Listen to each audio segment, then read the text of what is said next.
예, 이제는 저희가 준비한 4위와 6위 차례로 만나보겠습니다. 개파 싸움 얘기가 나왔어요. 국회의원에 당선된 적이 없는 30대 이준석 전 최고위원의 돌풍으로 지금 신구 대결로 전개되고 있는 국민의힘 당대표 선거인데요. 그런데 이제 중진들의 견제도 본격적으로 시작이 된 것 같습니다.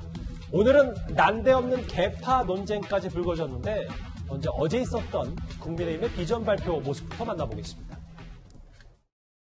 저는 관여한 선거에서 한 번도 실패해 본 적이 없습니다. 전쟁 경험이 없는 장수를 선택하시겠습니까? 패배를 반복한 장수를 선택하시겠습니까? 선거마다 이기는 장수, 바로 저 주호영이 최고의 장수 아닙니까? 당의 당대표가 개파와 무관하지 않다면 공정하고 중립적인 경선도 어려울 것이고 어떤 외부의 후보도 오려고 하지 않을 것입니다.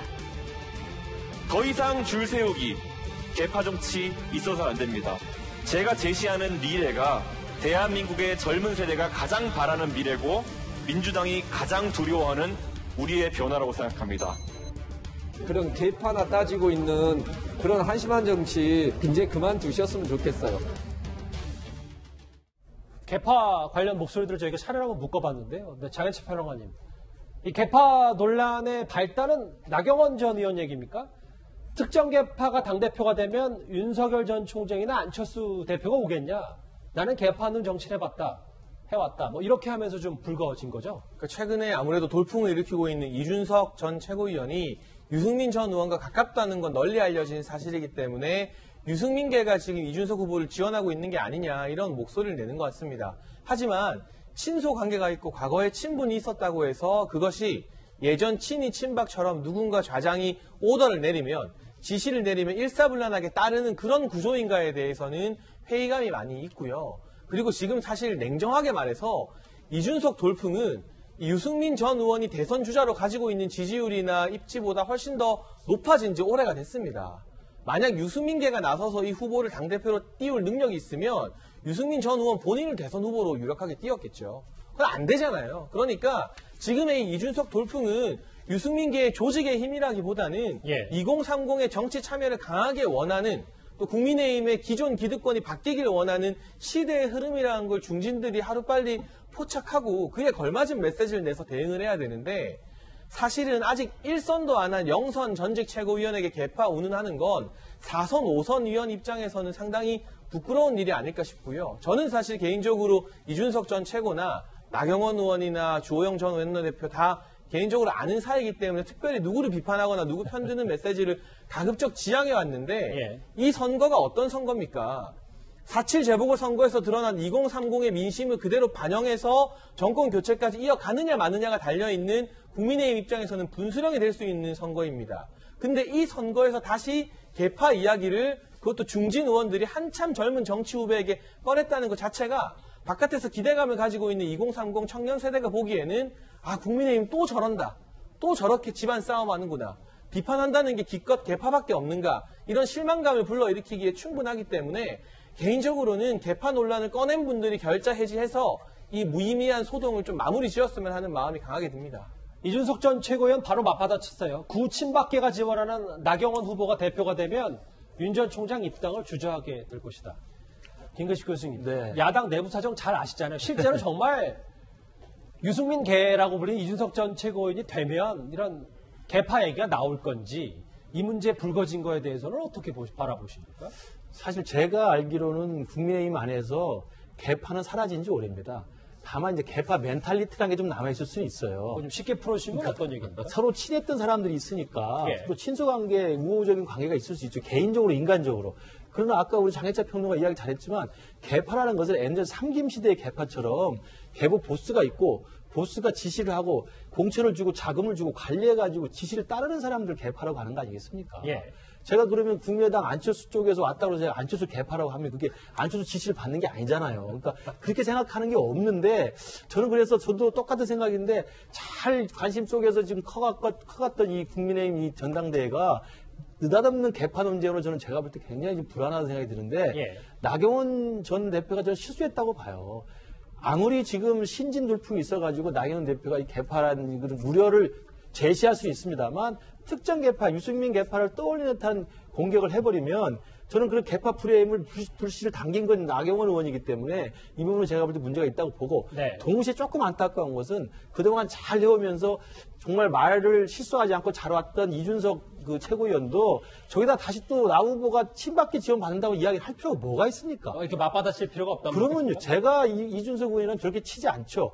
그리고 실제로 나경원 의원을 돕는 그 캠프에 과거에 또 친소관계 있기 때문에 친박계로 분류되는 몇 분이 도울 수는 있어요. 예. 그렇다고 친박의 지원을 받는다고 하면 이게 개파 프레임으로 같이 난장판이 되는 거거든요. 저는 그런 의미에서 정말 개파 논쟁을 불을 지핀 사람도 문제고 그것도 개파 프레임으로 맞받아 친 것도 제가 볼 때는 성숙하지 못했다는 생각이 들어서 제발 이제는 개파 갖고 싸우지 말고 지금 국민들이 많은 지지를 보내고 관심을 보이는 이유가 딱 한 가지입니다. 국민의힘이 내년 대선에서 이기기 위해서는 변해야 된다는 것이고 변하는 방향에 대해서 좀 공론화시켜서 이번 기회에 한번 그 확실하게 불을 태워보라는 이야기인데 지금 이야기는 개파 논쟁이 아니라 국민의힘이 어떻게 변할 것인지 변화의 비전과 방향을 놓고 좀 논의를 해야 했다고 생각합니다. 예. 지금 국민의힘 그 전당대회에서 세대 교체 바람이 불다가 김웅 그다음에 이준석이 유승민계다 이제 이 논란으로 왔기 때문에 그 시청자들의 이해를 돕기 위해서 그럼 유승민 전 대표는 그 이준석 김웅에 대해서 어떻게 생각하는지 조금만 그 소개를 하겠습니다. 예. 최근에 뭐 마침 그 유승민 대표를 만나서 그 들은 얘기는 이동원 의원이 직접 취재하신 내용입니까? 네.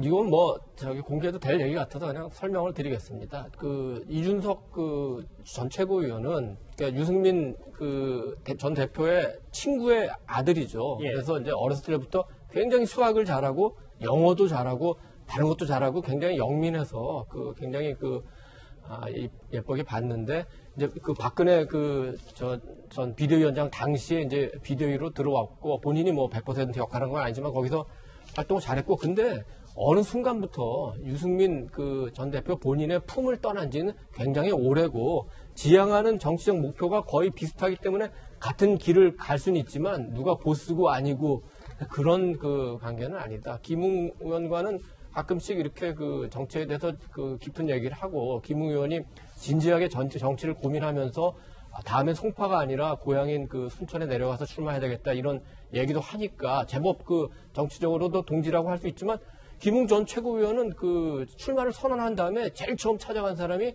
김종인 전 대표예요. 예. 그렇다면 김웅이나 이준석이나 하나의 생각만 있는 건 아니겠죠. 여러 알겠습니다. 생각이 있기 때문에 그거를 한개파다 해서 그 몰아붙이는 거는 아주 타당하지는 않고 지금은 국민의힘 전체가 이런 개파 논쟁보다는 어떤 4.7 보궐선거에서 드러난 민심, 변화, 그것도 아주 큰 변화, 여기에 맞추는 그 변화를 당에 불어넣는 게 더 중요하겠죠. 개파 논란 말고도 이번엔 중진인 주호영 의원이요. 여론조사에 의도가 있지 않냐라는 의혹까지 제기했습니다. 민주당 전당대회 할 때 여론조사가 3번밖에 없었는데 이번 우리 당 전당대회를 앞두고는 여론조사가 무려 11번이 있었다 그래요. 너무 과도한 거죠. 이것을 너무 과도하게 생산해내고 과도하게 퍼뜨리고 있는 그런 느낌은 없지 않습니다. 그래서 누군가가 의도를 가지고 이 정확하지 않을 여론조사를 가지고 너무 많이 생산하고 너무 많이 퍼뜨려서 어떤 의도를 가지고 있는 것이 아닌가 이런 의혹을 가지고 있죠. 여론조사의 의도 얘기까지. 어떤 의도를 갖고 아닌가 하는 너무 자주 많이 하니까 뭐 이런 의심이 든다라는 이게 주호영 의원, 주호영 후보의 얘기인데 글쎄요. 이 여론조사 의혹 얘기까지 나왔습니다. 다음 화면을 바로 만나보겠습니다. 일단 뭐 주호영 원내대표는 의도가 있다고 전 원내대표 얘기를 하고 있지만 실제로 지금 이준석, 나경원, 주호영 뭐 이 순서대로 당대표 적합 후보가 나왔기 때문에 내일이면 이제 8명 중에 5명 본선 지지자를 가리게 되는데 여기에 이준석 전 최고위원이 들어갈 확률은 꽤 높다 이렇게 보긴 봐야 되겠죠? 그렇죠. 굉장히 꽤 높다고 보여지고 이런 국민들의 마음이 결국에는 당심과 연계되지 않을까 싶어요. 주호영 의원이 뭐 여론조사를 못 믿겠다 또는 뭐 대리에게 사장을 맡기겠느냐 이건 본인이 굉장히 급한 것 같아요. 지금 뭐 나경원 후보에게도 지고 있기 때문에 다만 지금 이제 정말로 지금은 5대5잖아요. 당대표에서 예비 후보 경선 때는 5대5인데 예. 이제 본선으로 들어가면 실은 당심이 70% 국민의 국민이 30%입니다. 그렇기 때문에 반전의 기회가 있지 않느냐라고 하는데 이런 얘기들을 합니다. 우리가 대선이든 어떤 선거에서는 호남은 전략적 투표를 많이 해왔는데 TK 지역, 영남 지역에서는 전략 투표보다는 어떤 자존심에 건 어떤 투표를 많이 했다라고 보는 경향들이 있는데 이렇게 이준석 후보가 지금 젊은 나이에 30%의 후보를 갖고 있는데 이 TK가 전략적 투표를 할 것인가? 이준석 후보가 정말로 대선을 잘 관리할 수 있을 것인가? 그리고 새로운 활력을 불어넣을 것인가에 대한 투표. 이것이 이번 당대표 선거에 영향을 많이 미칠 것 같고 정말로 이준석 후보를 믿을지는 한번 기대해봐야 될 것 같습니다. 예. 30%인 이제 일반 여론조사는 결과도 많이 발표돼서 당원 투표에 대해서 조금만 그 배경 설명을 드리는 게 좋을 것 같습니다. 예. 일단 국회의원, 당협위원장 포함한 대의원이 한 8,300만 명 정도 되고 이른바 책임당원, 당비를 내는 책임당원이 한 28만 명 정도 되고 그다음에 일반 당원이 4만 명이 돼서 한 33만 명 정도가 선거인단인데 역시 가장 숫자가 많은 책임당원들이 승부를 결정하게 되겠죠. 대체로 보면은 책임당원의 뜻이 일반 여론조사와 아주 일치하지는 않는데 어느 정도 조금 수렴하는 방향으로 가는 건 아니냐 이런 분위기는 있습니다. 책임당원의 구성이 어떻게 되어 있냐면 수도권 30%, TK 30%, PK 25%, 충청 10%, 그다음에 제주 강원이 4%, 호남 1%입니다. 그런데 수도권도 사실은 영남권의 영향을 많이 받아서 실제로는 70%가량이 영남권의 영향을 받기 때문에 이번 선거까지는 어쨌든 영남에 있는 당원들의 표심이 굉장히 중요할 수 있는데 일부 나오는 분위기는 어제 오늘 사이에 사실은 주호영, 나경원 이런 다른 후보를 지지 선언하려던 의원들도 조금 이렇게 시간을 더 보는 움직임도 있다고 하는 거 보니까 여론조사 결과가 실제로 당심에도 많이 반영되는 건 사실인 것 같습니다. 일단 이렇게 보이는 이준석 돌풍을 사실 여당에서도 여러 해석들이 나오고 있잖아요. 어제 장유 유서 발언을 했다가 본인의 뜻은 그게 아니었다고 해명한 정세균 전 총리가 오늘 어제와 같은 방송에 또 나와서 이런 얘기를 했습니다. 들어보겠습니다. 대선 관리라고 하는 게 그렇게 간단하지가 않거든요. 경륜이 없이 이게 할 수 있겠는가. 이제 우리나라가 가지고 있는 특별한 문화가 있지 않습니까? 장유유서 이런 문화도 있고. 제가 어제 이게 실검 1위를 했다는 얘기를 듣고 깜짝 놀랐어요. 이게 논란이 될 만한 내용도 아닌데 일부 언론에서 이 맥락을 무시하고 이걸 보도하면서 발생한 해프닝이라고 보는데 제 발언의 취지는 젊은 후보가 제1야당인 보수정당의 대표 선거에서 여론조사 1위에 오른 것은 큰 변화고 그런 변화가 긍정적이다 저는 이렇게 평가를 했거든요. 그래서 우리 언론 개혁이 저는 절대 필요하다고 봅니다. 젊은 후보가 여론조사 1위에 오른 것은 큰 변화이고 긍정적이라는 평가를 했다. 근데 제가 어제 전문을 다 읽어봤는데 긍정적인 평가를 하면서도 글쎄 영국의 30대 당대표 때는 쉽지 않았는데 부정적인 얘기도 했어요. 그래서 언론 개혁이 절대 필요하다고 본다. 김은식 교수님 이 말 어떻게 해석하십니까? 정세균 전 총리가 사실은 굉장히 신중한 사람이고 굉장히 온건한 이미지를 갖고 있는데 이번에 실수를 하신 것 같아요. 그러니까 어제 저도 나와서 장위에서 발언했던 내용을 보니까 다소 억울할 수 있을 것 같아요. 그러니까 본인은 이준석 후보가 돌풍을 일으키기 위해서 긍정적으로 평가했는데 왜 내가 장유서라고 무슨 꼰대처럼 이야기 되느냐라고 억울해할 수 있는데 그렇다면 장유서라는 단어는 좀 신중하게 안 쓰셨던 게 제일 좋았던 것 같고요. 또 하나는 뭐냐면 평가는 긍정적으로 했는데 전망은 비관적으로 한 거예요. 당연히 하지 않겠습니까? 지금 당내 분위기도 지금 과연 될까라는 우려가 또 있기도 한데 어쨌든 긍정적인 흐름으로 보고 있지 않습니까? 근데 평가를 긍정적으로 하면서도 우리나라는 장유서 문화가 있고 대선 관리라는 게 어렵기 때문에 사실은 잘 안 될 수 있을 것 같다라는 이야기를 하다 보니까 실수를 저는 한 것 같고요. 두 번째 실수는 뭐냐면 오늘 또 다시 나와가지고 억울해서 해명하는 건 좋습니다. 근데 거기다 대고 또 난데없이 또 언론 개혁 이야기를 하는 것은 제가 볼 때 또 한 번의 실수를 하신 것 같아요. 그래서 제가 정세균 전 총리는 개인적으로 잘 압니다만 본래 온건하고 굉장히 합리적인 분인데 이제 대선 후보로 정작 본격적으로 링에 올라서 뛰시다 보니까 그다음에 이제 후발주자니까 열심히 하려고 하다 보니까 아마 저런 실수를 한 것 같은데 어제 장유서라는 단어를 사용한 것은 평가는 긍정적이지만 전망을 비관적으로 하면서 써서는 안 될 단어를 쓰신 것 같고 오늘 제 차 나와서 또 이게 언론개혁까지 이야기하는 것은 다소 억울하더라도 그런 표현을 안 쓰시는 게 좀 도움이 될 거라고 생각합니다. 근데 장혜철 평론가님, 근데 정세균 전 총리 분명히 긍정적으로 바라봤다고 하는데 이 이준석 돌풍을 더 긍정적으로 바라본 여당 내부 의원들도 있어요. 조응천 의원은 놀랍고 부럽다. 전재수 의원은 역동적으로 톡톡 튀고 생기발랄해 보인다. 이게 진짜 진심으로 무섭고 부럽고 걱정돼서 하는 말이라고 받아들이면 되는 거죠. 네, 저는 뭐 국회의원들이 방송 나와서 아주 복잡하게 사실은 아닌데 반대되는 말하고 그러진 않습니다. 여당이든 야당이든 간에. 실제로 이 이준석 현상으로 대표되고 있는 2030의 정치차별 열기에 대해서 부러워하고 무서워하는 건 분명하고요. 민주당에서 대응책이 없다는 게 이 부러움의 더 큰 이유일 겁니다. 이를테면 이번에 4.7 재보궐 패배 이후에 초선 5명, 젊은 의원 5명이 나와서 이건 조국 전 장관 사태 비롯한 내로남불 책임이라고 성명 발표했는데 민주당 내부 분위기가 어땠습니까? 친문 당원들이 문자 폭탄 보내고 중진들이 호응해주지 않으면서 초선들의 그런 나름대로 의기에 찬 외침이 다 묻혀버렸잖아요.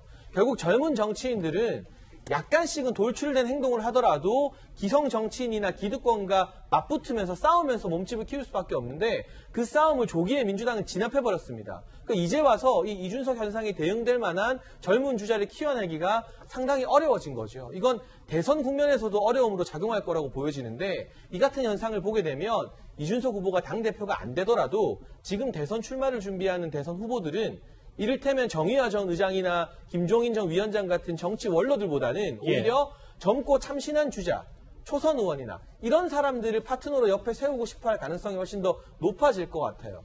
그런 인재들이 지금 2030 이번에 오세훈 후보 지지 유세 자발적 연설단에서 봤듯이 청년들이 국민의힘으로는 많이 몰리고 있는데 과연 민주당으로는 대선 국면에서 몰릴 것인가, 이런 대선 국면에서의 걱정도 솔직하게 묻어나온 감상이라는 생각이 듭니다. 내일이면은 당대표 5명 후보 가운데 누가 본선에 오를지도 결정이 됩니다. 저희도 한번 주목을 해보겠습니다. 야당 얘기는 여기까지고요. 이제 여당 얘기를 하나 해보겠습니다.